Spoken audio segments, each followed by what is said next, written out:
hello, everyone. I am Linda, and this is Carl. That's Carl, the talking hand over there doing the technical stuff. We are Colorworks Designs, and welcome into Fab Friday. Yes, it's Friday, August 15th, and we decided to restart our Fab Friday broadcast. I think it's been almost a year and a half since we've been on the air. February 2024, I think, was the last time we were doing our live broadcast. So welcome in, everybody. And it's like the first day of school. It is like the first day of school, so there may be some technical difficulties going on.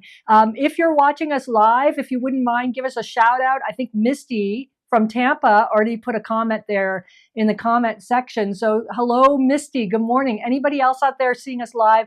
If you'd let us know if we're streaming okay, let us know if you're hearing us okay, and things are moving okay, like my voice is moving with my lips. This is the first time we've actually streamed live to our Colorworks YouTube channel. We used to do it to Facebook, but our streaming software somehow has a problem with Facebook these days. It's probably a proprietary thing going on between Facebook and the streaming software, but that's okay. So go ahead, leave us a comment. Let us know if you can see us live and that things are working. If you're watching a replay, go ahead and leave a comment. I always check the comments to make sure. Also, if you're new to Fab Friday, please, please, please, please subscribe to our YouTube channel and go over and check out our Facebook page as well as colorworks.com for all the patterns and fabric bundles and things like that. But yeah, please subscribe to the Colorworks YouTube channel so that you'll get notification of new Fab Friday events that are coming up. We're going to do this once a month now, usually in the middle of the month at 9 a.m. Pacific time. And you'll also get notice of when we put up new video tutorials and things of that nature. So yeah. Misty said we're all good with sound and audio. Oh, good. And Sherry says it looks great. Sherry says, oh, well, welcome in. Great. Okay, that makes me feel much better that things are actually working this morning. Okay, what have we been up to? So, you know, like I said, we haven't been on the air since February 2024. If you're not familiar with Colorworks, we do fabric design, we do patterns, we teach nationally. And about, what was it, 2-3 years ago, 2022, we moved our studio, our house, everything from Palm Desert over to Palm Springs. So when we did that, we had a very busy teaching schedule. We tried to keep up with the program here. It was chaos. So we decided to suspend this program while we did some designing, of course, some fabric designs, some teaching, some touring, and of course, remodeling this condo that we're in now, which is in Palm Springs. Carl's been very busy this last couple years. We have one room left, in case anybody's kept up with us on Instagram with some of the remodeling. We have the master bath left, and that's going to be next summer's project. This summer's project, of course, because it's very hot here in Palm Springs. We just got through with 118-degree weather in the last couple of days. Now we're kind of cooling down. We're at 108 today, which is good. This summer's project is Carl's been replacing all the interior doors and frames in the house. There's 5 or 6 or 7. And remodeling a dry bar. And remodeling a dry bar, yes. You have to have the talking hand come in, Carl, because it looks like just, yes, there we go. Okay, so that's what the Colorworks Design House has been doing. We've also been designing patterns, and we've got some new news. We've got some great news coming out for 2026. So in case you haven't kept up with us on Instagram and Facebook, I like to go through this. We have 2 new patterns, the newest patterns. The first one is Color Fusion, and you'll see it right there on your screen. These are both paper piece patterns available now on colorworks.com. This is what I would call a beginning paper piece pattern. And of course, you can use all your solids. You can use, if you're a Tula Pink fan, this is great because the Tula Pink fabrics look great. If you like to use her big, bold stripes, you can put them on the bias like you see there in that center photo. And then in the upper right-hand corner is some Halloween fabric. So this makes a 60 by 60 inch quilt, and the pattern is called Color Fusion. The other pattern that came out is called Color Kites. And I would say this is more of an intermediate pattern. I'm going to use this for my tutorial today in a couple of minutes, talking about how to reduce the bulky bulkiness that builds up in your seams, reducing that fabric bulk in your seams. Color Kites is, again, an intermediate paper piece pattern. It makes a super large quilt. This is a fun quilt to build, but I must tell you that this is a longer quilt build. It's not something that goes super fast in a weekend or in a couple days. It's something that you have to kind of, lean into and get into. So Color Kites, Color Fusion, those are our newest patterns that are available in colorworks.com, both paper-pieced patterns. And the other thing that's been going on, I have to look at my list now. Where are we on this list? The other thing that's just recently happened is that I'm very honored about this. I have been asked to become an Aurifil educator. So I am now an official Aura philosopher. And what that means that if you are in a guild or you have a shop and you are trying to program or schedule out some new events, new lectures, I can now give the Aurifil thread lecture along with all my other quilts that I use Aurifil thread in. And I'm going to be helping Aurifil in the future, doing blog posts and other things, educating everybody about wonderful Aurifil thread.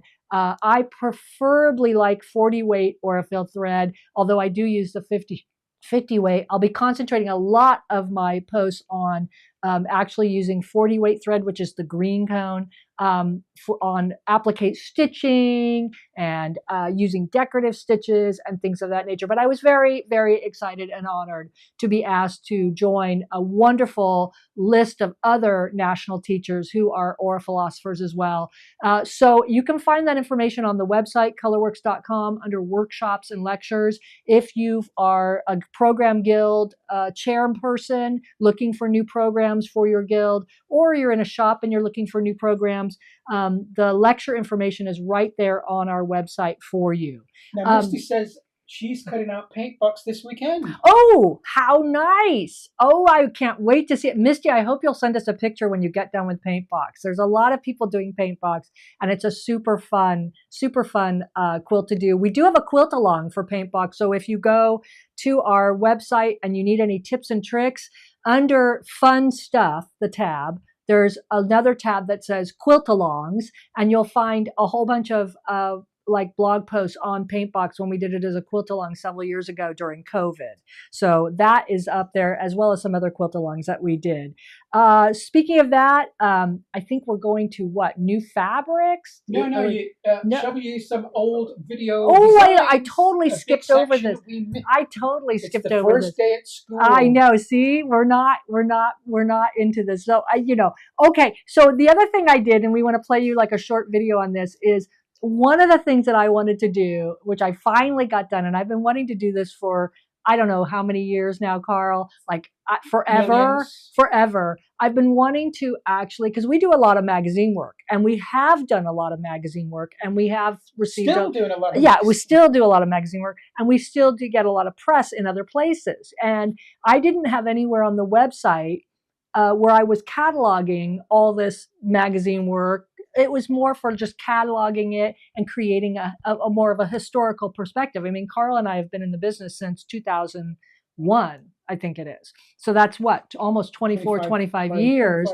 And in that time, between 2003 and probably 2008, before we owned our quilt shop, we did a load of magazine work for Quick Quilts. So I had a blast the other weekend. I took all of the magazines that we have ever published in, and I actually put them on our website under press and publications, and put a picture of each design or each quilt that we had done and been published in a magazine for. And then when I got done with that, I thought, well, that is really fun. Why don't I just make a short little video for everybody of all these magazine designs that we've done when we did them? It was kind of a vanity project. But anyway, I thought it would be fun to show the video. It's like a 2-minute video, and some of these designs you might recognize. So roll it, Carl.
Sorry, Carl caught me there while I was looking down at something. Yes, so that was kind of fun, all those magazine quilts that we've done. Now, if you go to our website at colorworks.com and go to press and publications and hit the 2000, whatever it is, 1 to 2024, the previous publications, there are links actually out there still to some of these patterns. So if you, for instance, wanted to do the Missouri Star Block of the Month and you wanted the pattern for that, you can actually still purchase that pattern from Missouri Star Quilt Company or from some of the magazines. So if you do like anything that you saw, some of those are like a blast from the past because, you know, I was just like, oh, wow, where are all these quilts? I've got to go find them all. But you can actually go to the link and actually get some of the patterns still. So I thought that was just kind of fun to play with. Now, Misty asked, is there a Facebook page? Yes, it's at Colorworks. It's COLOURWERX. So we're on Facebook and we're on Instagram as well as YouTube, as well as our website, colorworks.com. So the other exciting thing, I think Carl's going to flash it here, is we have a new fabric line coming out with Benetex Fabrics. As you know, we were Benetex ambassadors last year, and we feel very honored again to be asked to come back and do a fabric collection with them. This particular, I can give you just a little hint. Ooh, yes, there it is. It's going to be a quick, this is not the fabric collection, but this is all I can show you right now.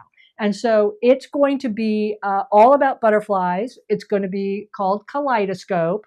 It's got some wonderful, wonderful designs in it that can be used for things other than just butterflies. Lots of coordinates. Lots of coordinates. There's a panel of butterflies that you can cut apart and use at your whimsy. And this particular fabric line, we're going to talk a lot more about the fabrics in our September, October, November Fab Fridays. And the fabric actually won't hit the shops until probably April of next year. Now, we've been working with Benetex. For those of you who aren't familiar with the way fabric works in the industry, we've been working on this fabric line since October of last year. Not this last year, but October 2024 is when we approached Benetex and everything started to jive together. And so we have been in production with this particular fabric line for it's been almost a year, and then it'll be a year and a half when it actually hits the shop. So we're excited about that. Again, the fabric line is going to be called Kaleidoscope. So be on the lookout for that. Make sure you tell your shops about it so that they can order it, and we'll have much more information on that later. But on that note too, the other thing we've been working on, which we'll have more information about, is some fabulous quilt-alongs. So I'm working on a mid-mod quilt-along, which will be liberated quilting, slash and sew, mid-century modern look to it all. And that's going to be, I'm going to have a lot more information probably next month on our Fab Friday program. Carl is actually designing a quilt along. It's going to be more of a mystery quilt along. Very exciting. It's a mystery right now. Well, it's not a mystery right now. You have an idea of what it looks like for the Butterfly Kaleidoscope collection. So that's something that's going to happen in spring of next year. And it's actually going to be a mystery quilt along. Why? Because, as butterflies, metamorphosize out of their pods, so to speak, and become beautiful butterflies. So will the quilt. So will the quilt, if I can say it that way, or the blocks, I will say. That's all the hints I'm going to give you on that one. But we have 2 quilt-alongs coming up, and I hope you'll join us for those as well. Let's see. I don't want to go to the Coco Cam. There's the Coco Cam. I was going to go to the Coco Cam, but then I decided not to go to the Coco Cam. But there she is. Yes, she was doing something strange and silly with lamb chop, if I can say that. That's a nice shot of your tush. Oh, yes, lovely. Coco. Lovely shot of your tush. That's the Coco Cam. Coco is our office manager, in case you didn't know that. Coco takes numerous days off during the week. Hard help. I mean, it's just help is really hard to find, isn't it? I mean, what can we say? But we'll take it as we can get it. If we got to, she keeps us on schedule. Okay, so the other last bit of news before I go into the tutorial is Road to California. And again, I am always excited, always honored to be part of an extremely diverse and wonderful faculty that happens at Road to California. I'm teaching 2 workshops this year. The first one is Applique Stitch Lab, which comes back every single year, sells out very quickly. I'm teaching that on Monday, January 19th. This is a show, in case anybody doesn't know, that happens. It's a regional, quite a large show, happens in Ontario, California every year in January, the week of Martin Luther King holiday. So the first workshop, January 19th, is Monday, Applique Stitch Lab.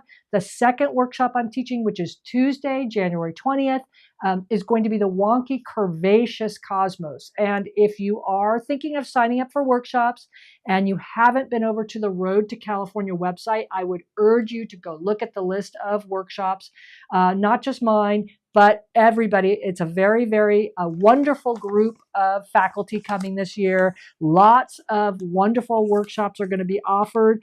But what you need to know is that registration opens up on Monday, August 18th. That's like in a couple days. That's like actually next Monday at 10 a.m. And you do have to register first, create an account, and then you can register for workshops. So I hope that you'll join me at the Road to California, and we'll see you in one of the workshops. If not my workshop, we'll see you hopefully in our ColorWorks booth, which we'll have. And the show actually is the Wednesday through the Saturday of that Martin Luther King week. So I think it's January 21st through the 24th, 2026, this is. So in Ontario, California, roadtocalifornia.com is where you can find all that information.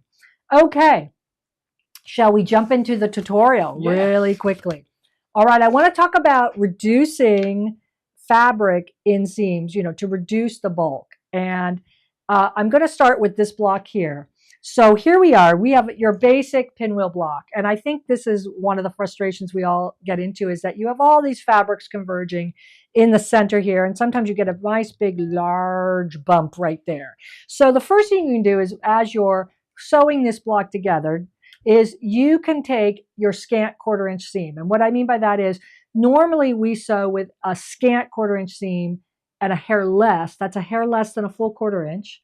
But you could even be a little more scant if you're trying to reduce the bulk. However, sometimes when you're doing pieced blocks like this, which is all half square triangles, you need everything to work out. So sometimes you can't take that super scant 1/4 inch seam. But what you can do is make sure that your seams are pressed in opposite directions so seams nest nicely together.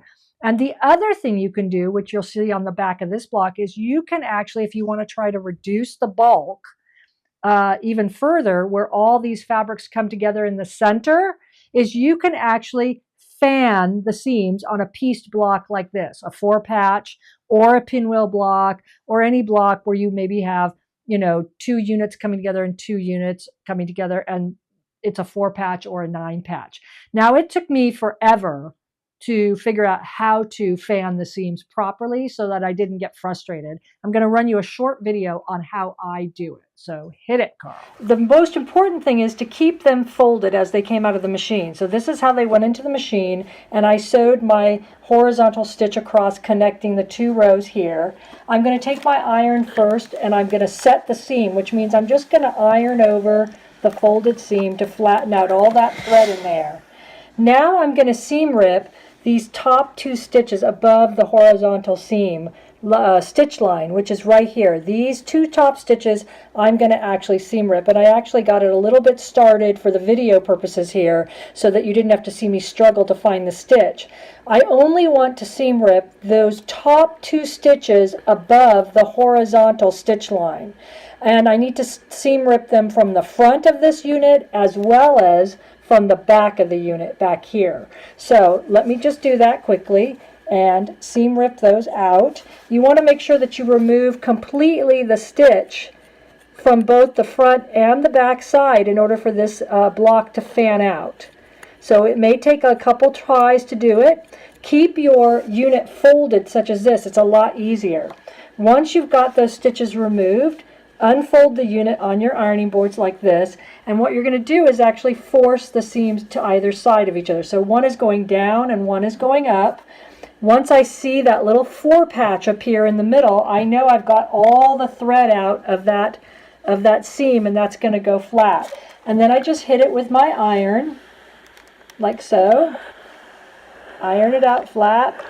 One seam going up, one seam going down. And when I turn it over to the front, I've got a really nice flat center there, and that's exactly how you fan the seams. It also works the same if you're doing a pinwheel block like this. You can see this is what it would look like on the back once I get those stitches removed above the horizontal stitch line that connected these two rows together. Okay, so we're back at you if Carl zooms out just slightly. So that's how I do fanning seams on like piece blocks. Now this is our Color Kites quilt, which is one of our new patterns. I'm doing a new version of it here in Benetex Superior Solids. You can see, I'm going to show you the good, the bad, and the really ugly, which is the back of this quilt. Because when you're doing paper piecing, a lot of times based on the paper piecing. We're doing paper piecing so we get these nice points and all these kind of intricate designs so we don't have to do inset seams. Paper piecing makes that a lot easier, or foundation piecing. But when you get done and you've removed all the paper and you're starting to put block to block to block, a lot of times you just can't avoid the bulkiness that appears in a seam. And this particular quilt, I'm going to admit, has some really, really bulky seams. And it was a big challenge, the first one I made of these, to actually try to figure out how to reduce this bulk.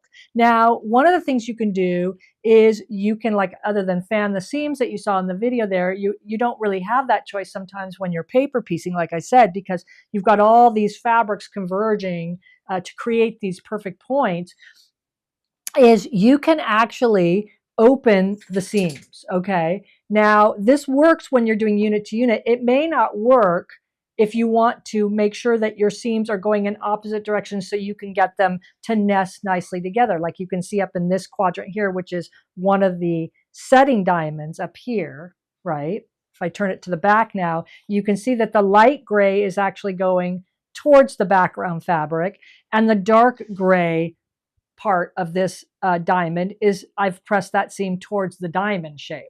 And that's so when these come together, when I piece two blocks together, and you can see, yes, it's messy, that those seams nest nicely together to create this point that you see right here. Okay, but I've also got all these other fabrics converging together. So I could conceivably press these seams open. Now that always seems to be something difficult to do. I did find a little notion from Gypsy Quilter that I want to just introduce you to. It's called a 12-inch wool pressing bar with clapper by the Gypsy Quilter. They sell this online, of course, at Amazon, and they also sell it at many quilt shops. And I would encourage you to visit your quilt shops first, because they would probably appreciate your business a lot more.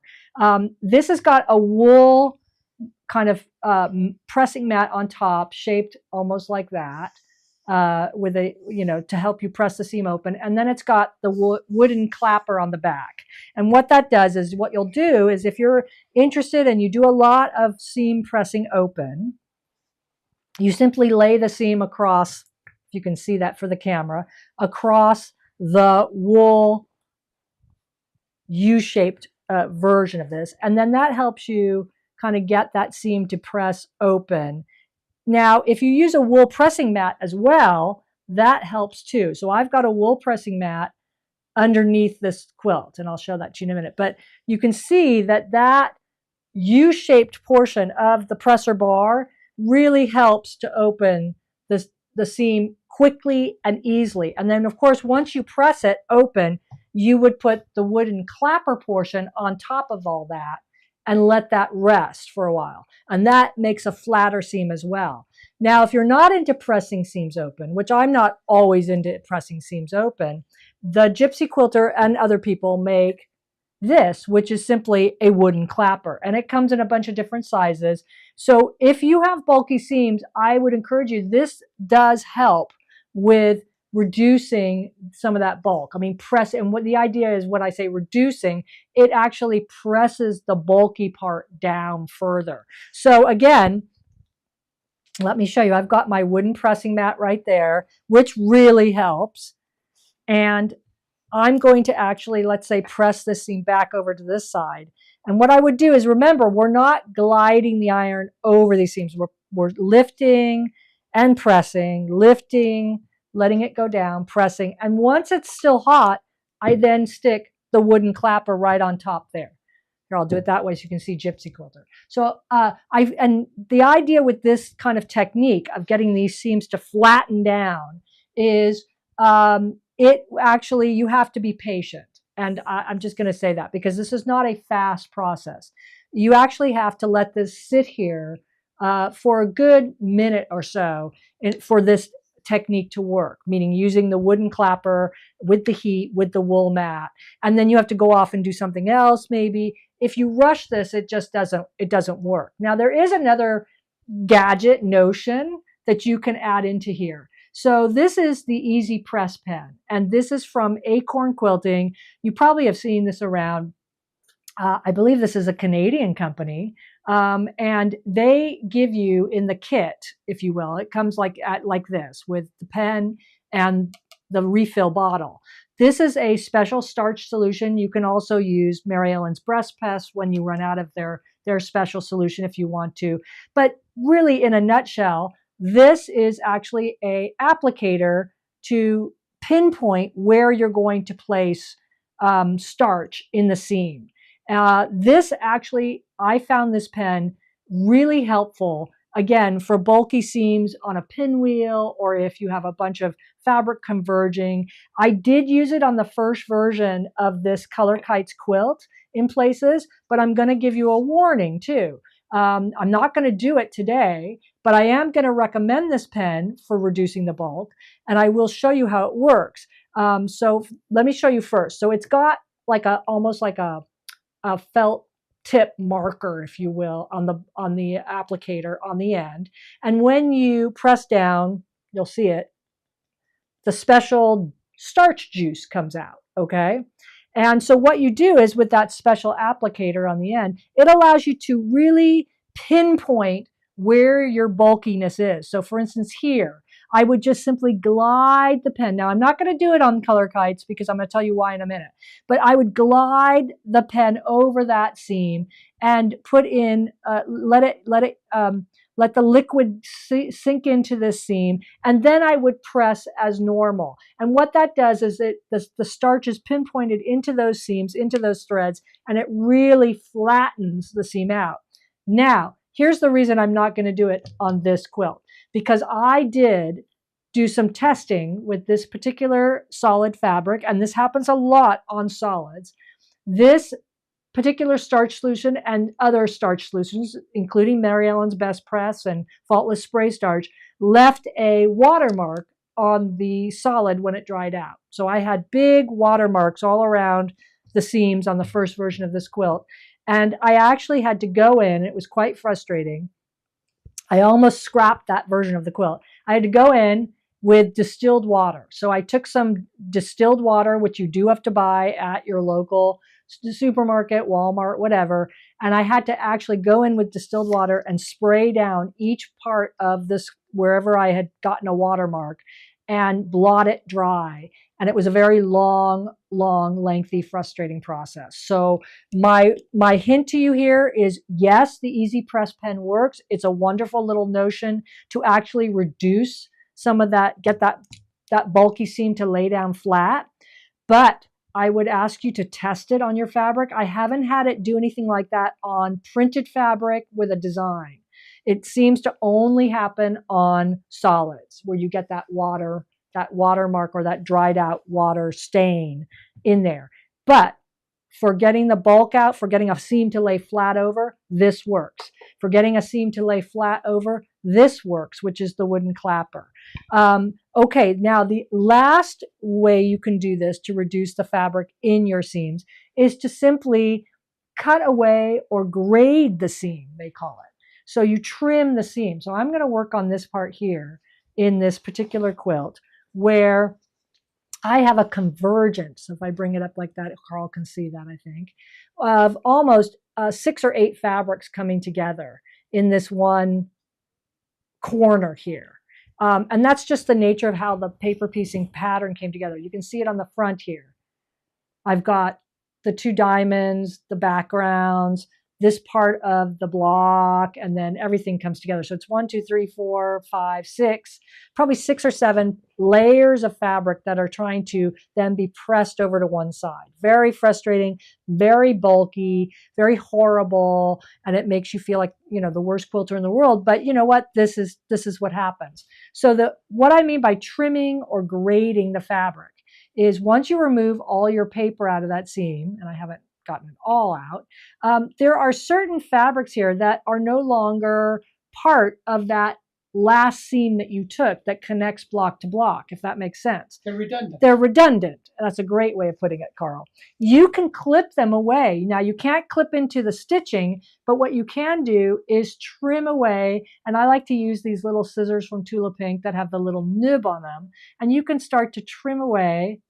Not a lot. It's just little fibers. Trim away these extra pieces of fabric that are no longer needed in that seam. And I hope you can see that. The blue is lower than the rest of the main seam. And that's called trimming. Sometimes it's called grading the seam. And grading is simply a term that they use because some people actually cut the first, the bottom layer, if I will, which would be this turquoise, this blue.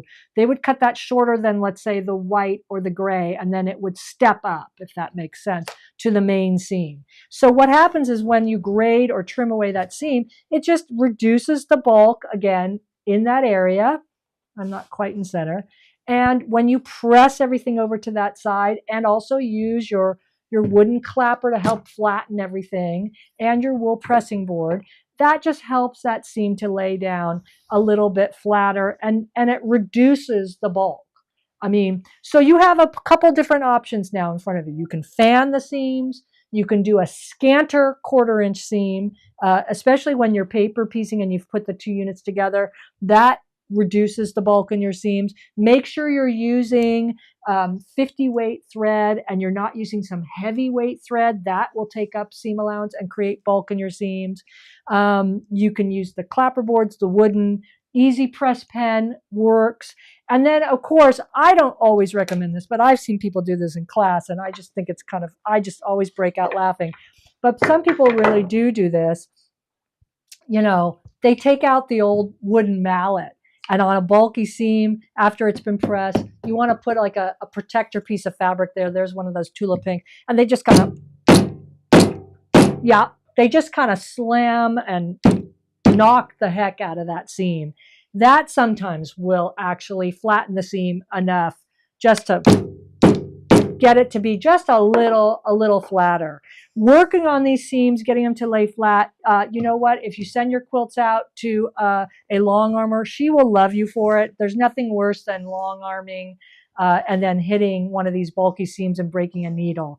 But this is, those are kind of my tips and tricks for reducing the bulk, the fabric bulk in your seams. There are several wonderful videos over there out there that you can actually Google. I'm certainly not the first person that's come up with this, but I thought it was an opportune tutorial for today and in concluding our Fab Friday broadcast. So with that, let's see if there's anybody else have any questions. Connie says she's sorry she was late. Oh, well, hi, Connie. How are you?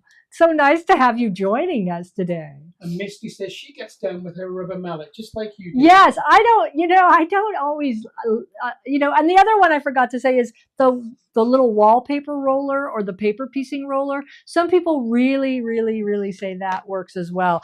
I haven't really found that to work too well.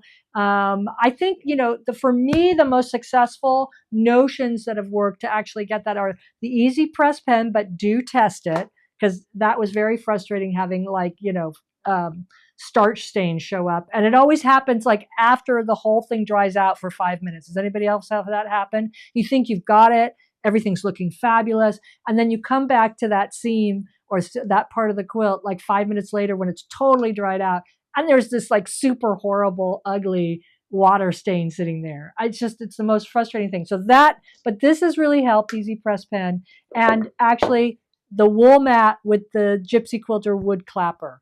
those actually have helped. And there's several different versions of a wood clapper. Now, I will say with the wood clapper, sometimes the moisture, the humidity of the iron with the steam will make the bottom of the wood clappers get a little rough. You can simply just remedy that with a really fine grit sandpaper and just sand it down smooth again so it doesn't snag any of your fabric for future projects as well. So with that, I think... Coco's calmed down. Coco, the office manager, has finally decided to calm down with her. Where's Lamb Chop in there somewhere? Well, she's threw it off to the back. That is the Coco Cam. Yes, the illustrious Coco of the Fairways. And Connie says she just finished a kaleidoscope quilt from Linda Rallis in Cave. Oh! From 10 years ago. Wow. We have to see a picture. I have to see a picture of that. I'm trying to remember what that looks like. It's at the Longarmer, but... Oh, my goodness. Well, great. I want you to send us a picture of that. You can always send pictures to us at colorworks@yahoo.com. So we're going to be back next month, about the same time, middle of the month, 9 a.m. Pacific time, Fab Friday. I want to thank everybody for joining us this morning. It's wonderful to have you here. It's wonderful to be back on the air, and we'll have more news next month about quilt-alongs and the fabric line coming out, and of course anything else going on at the Colorworks Design House. Maybe Coco will actually decide to show up for work and do something. I'm not. Oh, no, well, right now she's like, well, that's it. Yeah. She's upset. That's her mode of, you're not paying attention to me, so I'm going to just not pay attention to you kind of mode. All right. Well, we'll see you next month. Thank you all so much for tuning in. Make sure you subscribe so you'll get notifications, and we'll see you next month. Bye.